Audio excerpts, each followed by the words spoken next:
Allez les amis, on se retrouve pour ce débrief de cette réunion de dimanche 13 août. On va commencer par quelque chose qui nous a vraiment énervé aujourd'hui, Vincent. C'est le terrain. Énervé, le mot est faible.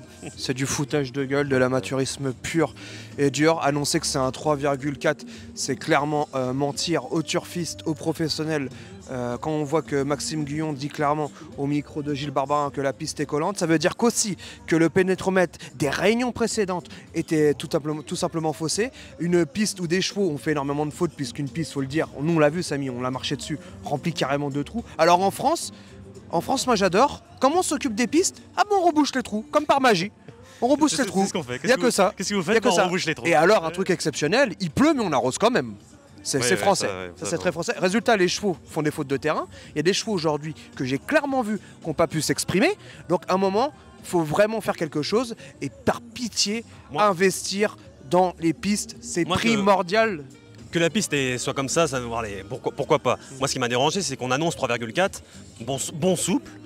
Et après, dès la première, tu as compris que c'est pas du tout bon souple. On n'est pas du tout sur 3,4, on est plutôt à 4, plutôt on est sur collant. Donc nous, on est arrivé ce matin à 10h. On a fait nos pronos sur une piste annoncée. Privilégiant. On fait quand même confiance. On a privilégié les chevaux de terrain, bon terrain, voire bon souple. Tout à fait. Tous ceux qui font pas le lourd, on les a gardés en quelque sorte, alors qu'en fait, il fallait les rayer. C'est ça, c'est juste génial. Donc moi, j'ai une pensée aussi pour, tout simplement, les parieurs et surtout nos internautes qui ont joué aussi, qui ont parié sur un quintet plus PSF où la course de référence est un 2000 mètres gazon et là c'est un 1900 mètres PSF sur une piste. Un exemple par exemple, Devil in the Sky qu'on va reparler qui a couru dans la 5e, si je ne me trompe pas, la 6e. On l'a remis aujourd'hui. Parce que la dernière fois, il a fait non partant sur terrain lourd. Tout à fait. On s'est dit, parfait, là c'est 3,4, c'est son jour. Et finalement, non. Finalement, il a couru sur un terrain à 3,9.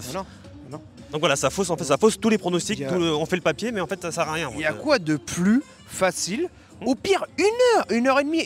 Et ça me saoule, parce qu'on va citer Radio Balance. C'est depuis le début de l'année, et même l'année dernière, on parle depuis le début de l'année. Un débat interminable, et à chaque fois on dit mais monsieur, on fait le maximum. Mais il y a quoi de plus facile? Le matin tu plantes ton piquet et tu dis la vérité. Le matin de la réunion à 10h tu plantes et tu dis là à combien, c'est tout. Mais bon, parce que moi aussi il faut penser aux propriétaires qui ont malheureusement engagé leurs chevaux et qui le jour J vont se dire ah bah génial, on m'a annoncé une piste comme ça, bah si j'aurais su, je n'aurais pas couru mon cheval. Et voilà. On n'a pas parlé de la PSF qui... La PSF c'est Valparaiso, j'ai l'impression de regarder des courses au Chili. Alors ça on va m'inventer, les fortes chaleurs. Bah bizarrement on a eu une semaine de pluie, aussi pareil, j'ai eu l'impression de voir la même PSF que Cannes-sur-Mer, une PSF horrible. Donc en France, si on sait pas faire des pistes correctes, si on sait pas faire des trucs, on arrête. C'est simple. En fait c'est bien de mettre beaucoup d'argent pour la créer, mais après il faut mettre beaucoup d'argent pour l'entretenir justement. C'est ça le problème, c'est pas juste reboucher des trous ou on passe le tracteur et c'est bon, c'est fini. Le PSG on fait quoi? Au foot on a le même débat, en France on a le même débat, on a des terrains pourris et on se demande pourquoi. Le PSG ils ont investi, la pelouse elle est magnifique, elle est incroyable. C'est-à-dire aujourd'hui on va dire aux internautes, c'est le terrain de jeu. Des chevaux n'ont pas fait leur valeur à cause d'une piste. Et on a parlé avec un entraîneur du coin dont on ne citera pas, c'était la 5e réunion je m'en rappelle, et il m'a dit regarde déjà la piste. On arrivait au poteau d'arrivée, c'était la rangée des trous. Avec Samy, on sautait comme ça, on faisait du saut de mouton pour essayer de ne pas mettre le pied dans les trous. C'est juste génial. Les chevaux ils font du ski de boss en fait. Ils sont comme ça pendant toute la course. D'ailleurs la première, le pensionnaire d'André Fab, pas du tout à l'aise. On va en reparler. Il a vagué, c'est juste génial. Bon, allez, on va parler des notes maintenant de la journée quand même. La première, victoire de Greyman, justement dans nos pronos sur Twitter que vous pouvez suivre tous les jours de la Réunion 1 à partir de midi. On a dit Greyman, ça m'embête parce que le terrain est à 3-4, c'est plus un cheval de terrain souple. Là le terrain n'était pas fait pour lui, il s'est baladé. Voilà, et Evad, Evad elle a pas fait... Puis on a vu les autres, finir à 600 mètres. On a vu certains, les deux premiers avaient passé le poteau, les autres étaient encore sur la piste. 200 mètres derrière, et ça c'est bon souple, ça c'était un bon souple. C'est génial. Bref. Et d'ailleurs, amusez-vous à regarder la première course d'Evad, ses débuts à Deauville, en ligne droite, c'était 3,5 ce jour-là, donc c'était plus qu'aujourd'hui. Vous regardez, vous comparez les deux courses, ça n'a rien à voir. Là c'était du bon souple lors de ses débuts. Et aujourd'hui, c'était pas du tout 3-4, c'était plus. Là, ça collait, c'était bon, bref. Mais à reprendre Evad ou pas? Est-ce qu'on abandonne ou on reprend? Comment on peut condamner un cheval qu'André Fab, en plus, on sait que quand André Fab surclasse, mais son cheval, je l'ai pas senti dès le départ, à l'aise sur cette piste. Alors, on va me dire, oui, mais il est complètement à l'extérieur. il avait gagné comme ça le jour de ses débuts, exactement le même scénario de course. Il y a eu quoi? La vérité, c'est que la piste elle est remplie de trous, t'as l'impression qu'il y a des taupes, il y a 15 000 taupes sur la piste, et voilà, donc à un moment, voilà. On va noter quand même Greyman qui est quand même un très bon, il a l'air d'être un très bon cheval quand même ce Greyman. Ouais, il est sur terrain souple, il a l'air très fort. Moi ce qui me fait peur, c'est que le deuxième de cette course-là, il a pris une déculottée par His Majesty en Irlande. C'est un cheval avant tout qui était très moyen, il a le droit de progresser, mais tout de même aujourd'hui, peut-être que le terrain l'a aidé contrairement aux autres. Voilà, en tout cas, les pensionnaires pleinement d'André Fabre aujourd'hui n'ont pas pu se courir pleinement leur Justement, André Fabre, on va parler de la deuxième. Angel Guidance, tu avais des infos? Une jument d'avenir très bonne, selon des mots de l'entourage. Alors je vais dire l'entourage d'André Fabre, puisque je me suis entretenu avec une certaine personne et qui m'a clairement dit que c'est une jument d'avenir. Croyez-moi que si André Fabre est passé de Vichy à ici, un groupe à Deauville, il sait ce qu'il fait. C'est André Fabre, c'est pas Vincent Mutrel qu'entraîne, c'est André Fabre. Mais elle a voulu quoi? La jument montait dernier. Elle n'a pas pu accélérer une seconde. Peut-être elle n'a pas fait le terrain. On va noter quand même Tasmania, c'est la grosse note de la course. Hein. On aime bien Moussa Mourzabayev, mais là, oui, enfermé complètement. Il a jamais trouvé l'ouverture. Moi, j'ai de la peine pour monsieur Graffard qu'on adore, qui est toujours gentil à notre micro. Chaque fois, c'est la note, chaque fois. En muret vivant. Avec ses chevaux. Voilà. Mais bon, on a bien fait de le prendre en basse. Il a niqué les jeux mégagnants, celui-là. La troisième course, le Quintet, qu'est-ce qu'il y a à dire vraiment sur cette course-là? Il y a eu deux fuyards. J'ai eu l'impression. Ils sont partis à fond devant, ils ont fait leader pour tout le monde. C'est ça. Alors des fausses notes, puisqu'il y a des chevaux avant le coup qui avaient très peu de chance, comme le compositeur de Gavin Hernon. Finalement, il a pu revenir comme une balle. Aska, il court très bien. Woodstock City, j'ai dit retour sur la PCF logique. Finalement, il fallait reprendre la ligne de Dieppe et pas celle de Deauville en fait. Non, mais t'as raison pour ton coup de gueule de. La course référence, elles sont sur gazon et là on fait PSF. Il y a une personne, je vais pas dire c'est qui, elle me dit, tu te rends compte, Vincent, nous sommes en août, il y a encore des courses sur PSF. On va s'en taper tout le mois de décembre. On nous a vendu la PSF comme une piste pour l'hiver. Voilà. Parce qu'on va pas courir sur le gazon en hiver. En fait, oui, maintenant toute l'année on a de la PSF maintenant. Mais bon, on veut préserver la piste et la piste elle est comme ça. Non mais t'imagines s'il n'y avait pas de PSF? Ah bah là on est la piste elle était comment alors? Si en la préservant elle est comme ça, elle est comment s'il n'y a pas de PSF? Moi je dis vivement l'arc, 2400 mètres PSF. C'est l'avenir des courses. C'est l'avenir. Que des groupes sur PSF maintenant. Peut-être c'est ça le futur. Et l'obstacle sur PSF, pourquoi pas? Pourquoi pas? Allons-y au fond. Puis les courses de trop aussi. Mais oui. Bon, on va parler de la quatrième, on va essayer de faire vite quand même. On va parler de la quatrième. Woodchuck est quand même un très bon cheval.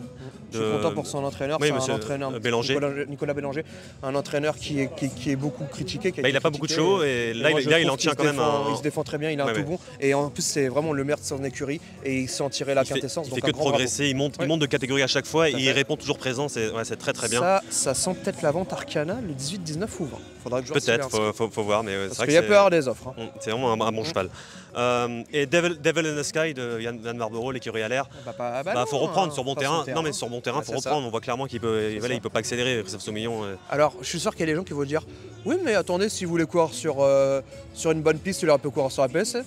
Mais la PSF elle est lourde. À ce niveau-là, il n'y a pas de PSF à ce niveau-là. La PSF à l'heure actuelle, c'est sable mouvant du Mont-Saint-Michel. Tu marches dedans, tu t'en fous. On est où?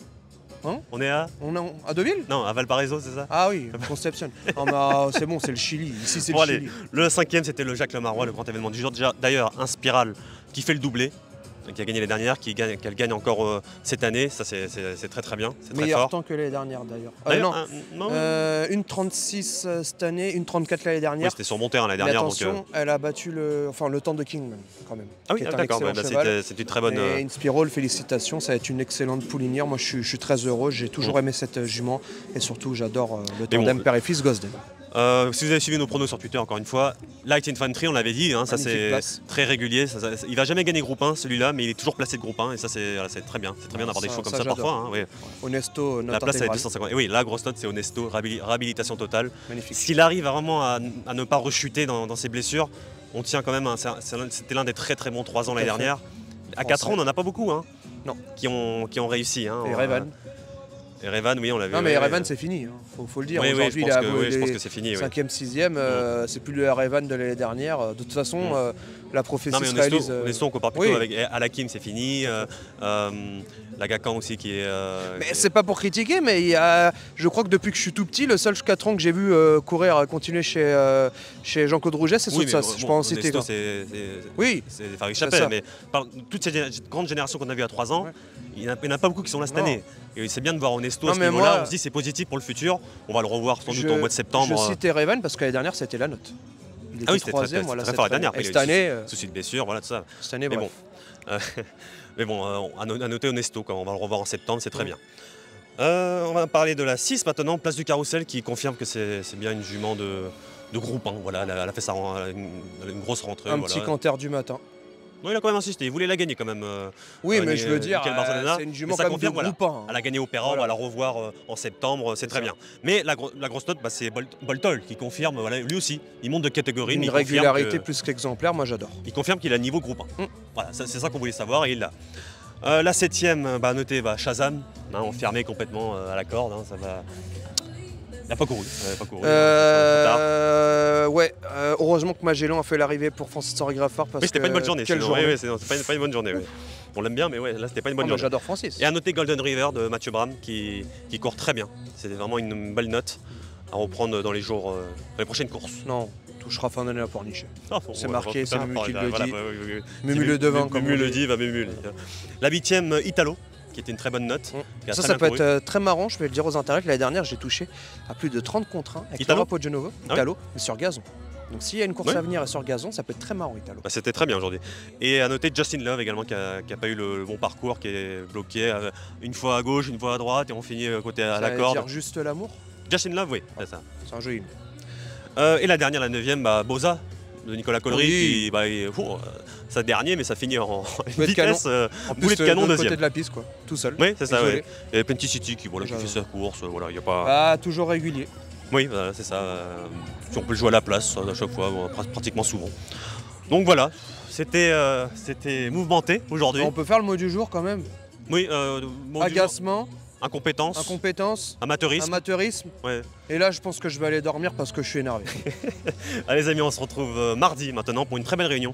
On aura le Guillaume d'Ornano, qui est une très belle course. C'est vraiment un groupe 2 officiellement, mais c'est comme un groupe 1. C'est qu'on a la rentrée de Ace Impact, on a face à JP O'Brien Al Rifa, avec Christophe Soumillon, et face à Victoria Road. Enfin le retour en 2023 de Victoria Road.